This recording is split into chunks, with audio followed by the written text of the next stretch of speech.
Good morning बच्चों। बच्चों आज मैं आपको पार्ट ए राजनीति विज्ञान में पार्ट 1 शीत युद्ध का दौर के अंतर्गत क्यूबा मिसाइल संकट शिक्षण बिंदु लेके अध्ययन कराने जा रही हूँ, है ना।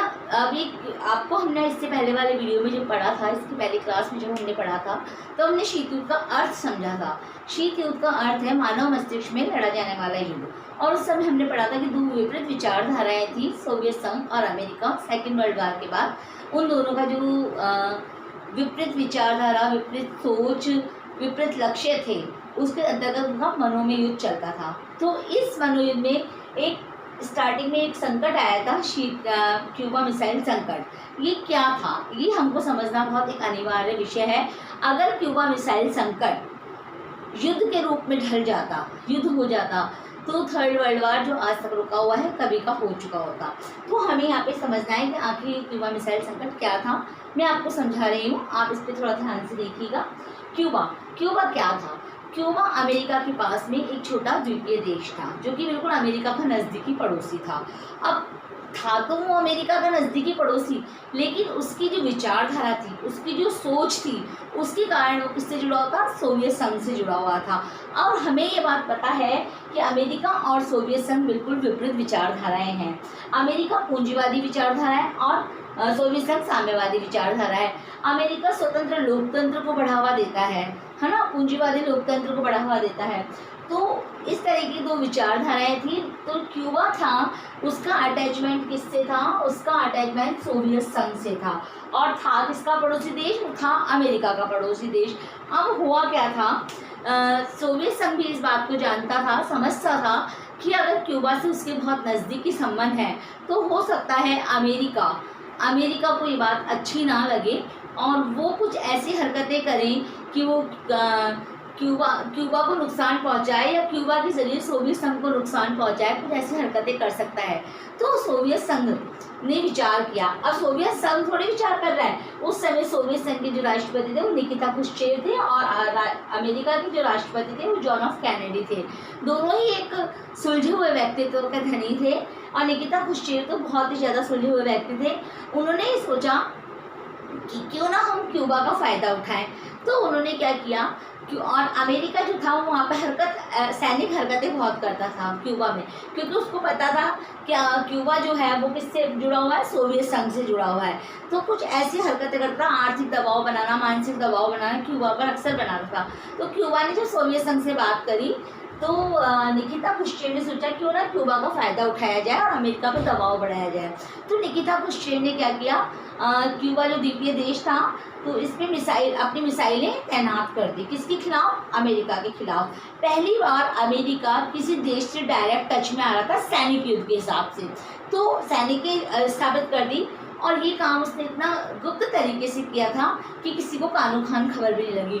विश्व पर किसी भी देश को इस बात की खबर नहीं लगी कि आखिर सोवियत संघ क्यूबा में क्या कर रहा है। तो जब करीब 10 दिन बाद, सप्ताह भर बाद अमेरिका को इस बात की भनक लग गई तो उसने इनडायरेक्ट रूप में क्यूबा को दबाव में लेना चाहा। अपने सैनिकों को वहाँ बढ़ावा देने लगा, जहाजी जंगी बेड़ों को वहाँ पे भेजने लगा।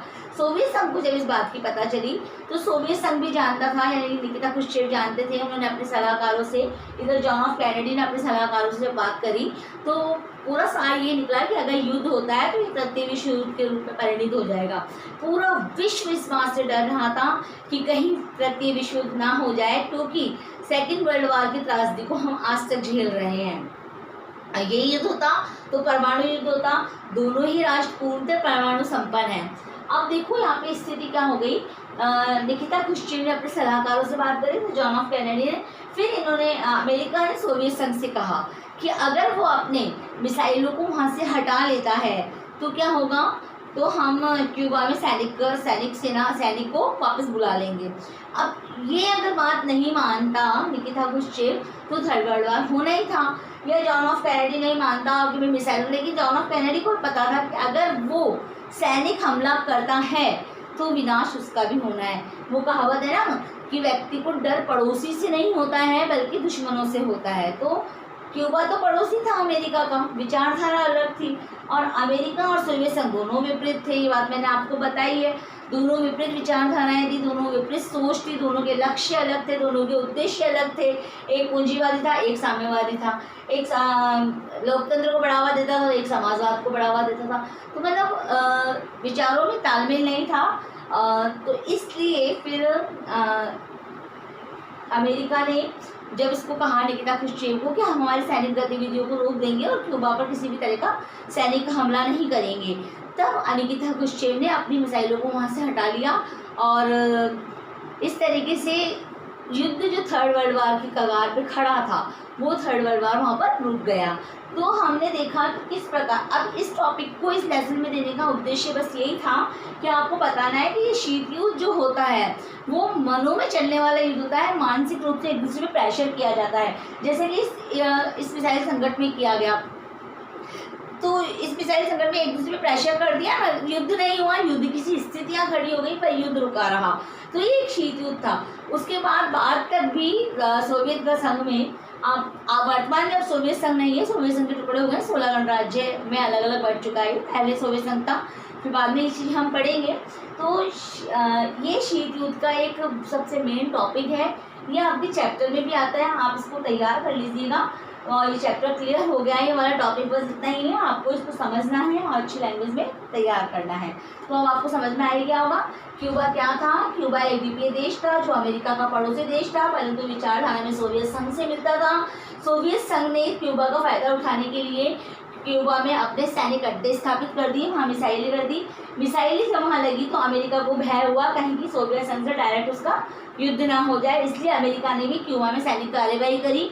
फलस्वरूप दोनों ही संघों के जो राष्ट्रवाद जो लीडर्स थे उनके बीच में बैठक हुई और क्यूबा से अमेरिका ने अपनी सेनाओं को हटा लिया और सोवियत संघ ने अपनी मिसाइलों को वहाँ से हटा दिया और ये थर्ड वार होने से रुक गया। तो यहाँ पे क्वेश्चन बन सकता है, क्या मिसाइल क्यूबा मिसाइल संकट से थर्ड वार को चुनौती दी गई या थर्ड वार का हो सकता था, या शीत युद्ध ने किस प्रकार क्यूबा मिसाइल संकट को रोका? इस टाइप के क्वेश्चंस बनते हैं, आप लोग इसको देख लीजिएगा। Is that clear? हाँ बच्चों, अब इसी चैप्टर का एक टॉपिक हम ले लेते हैं, शीत युद्ध क्या है। शीत युद्ध एक प्रकार का मानसिक युद्ध है, शस्त्र सज्जित युद्ध है, जो कि मैंने आपको पहले भी बताया था। मानसिक युद्ध क्यों है? क्योंकि मनुष्य के मस्तिष्क में लड़ा जाता है, मनुष्य द्वंद होता है, मनुष्य के हृदय में लड़ा जाता है। और शस्त्र सज्जित कैसा है? जैसा कि हमने क्यूबा मिसाइल संकट में पढ़ा था। मैं आपको समकालीन समय में लेकर जाती हूँ जबकि ये युद्ध हुआ था। जो समकालीन समय में जब हम जाते हैं तो हम देखते हैं कि सेकेंड वर्ल्ड वार जब हुआ था 1945 में, जब ख़त्म हुआ था 1939 से 45 में, उस समय विश्व में दो बड़ी महाशक्तियाँ उभर कर सामने आई थी, एक सोवियत संघ और एक अमेरिका। जबकि ये जब युद्ध हुआ था तब ये सोवियत संघ और अमेरिका दोनों ही मित्र राष्ट्रों के रूप में एक दूसरे को पूर्ण सहयोग कर रही थी, परंतु युद्ध होने के पश्चात ये दोनों ही अपना अपना अलग अलग वर्चस्व स्थापित करना चाहती थी, एक दूसरे को विश्व में आगे बढ़ते हुए सहन नहीं कर पा रही थी। इसीलिए इन लोगों ने क्या करा, अपनी सैनिक शक्तियों को बढ़ाना शुरू कर दिया। सैनिक शक्तियों को बढ़ाना जब शुरू कर दिया तो आपस में ऐसा डर उठा कि कहीं कोई देश इतना आगे ना निकल जाए कि विश्व में उसका एकाधिकार हो जाए। और इस देश में अमेरिका बहुत आगे जा रहा था क्योंकि पूंजीवादी लोकतंत्र का समर्थक था।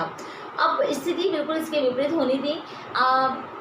अब जो स्थिति हुई वो दो ऊपर से दोस्ती और अंदर से दुश्मनी वाली स्थिति हो गई, क्योंकि मनुष्य ये दोनों देश आपस में मनों में वैर करने लग गए और इनका वैर इतना बढ़ता चला गया कि धीरे धीरे क्यूबा मिसाइल संकट, बर्लिन समस्या, कांगो समस्या और सीटो, नाटो, वार्सा पैक्ट इत्यादि सैनिक संधियाँ इतनी हो गई विश्व में कि पूरा विश्व उथल पुथल गया।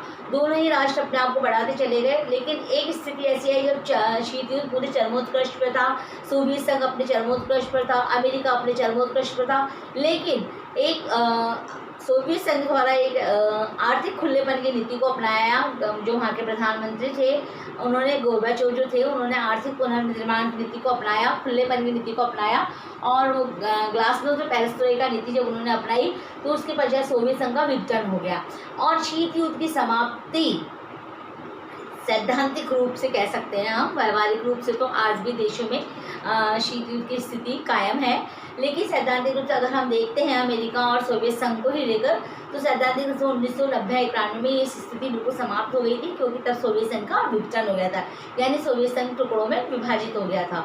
तो एक बहुत ही छोटी सी रूप में हमको इसको दिमाग में बैठाना है, बस हमने इसके अर्थ को पकड़ लिया तो हम इसके कारणों और परिणामों तक अपने आप पहुँच जाएंगे। नेक्स्ट वीडियो में हम इसके कारण और इसके परिणाम, इसके दायरे इत्यादि का अध्ययन करेंगे। तो आज जो हमने पढ़ा है वो क्यूबा मिसाइल संकट और शीत युद्ध क्या है पढ़ा है। शीत युद्ध की परिभाषा में एक बार आपको फिर से रिपीट करती हूँ, आप ध्यान से सुनिएगा। शीत युद्ध एक प्रकार का मानसिक युद्ध है जो मनुष्यों के हृदय में लड़ा जाता है और जिसकी जो परिणति है या जो जिसका हथियार है, इसके जो साधन है वो पत्र पत्रिकाएं, गोले, एक दूसरे पे कीटाणु, मीडिया इत्यादि इसके प्रमुख शस्त्र हैं, जिसके द्वारा एक देश दूसरे देश को के बढ़ते हुए वर्चस्व पर रोक लगाता है।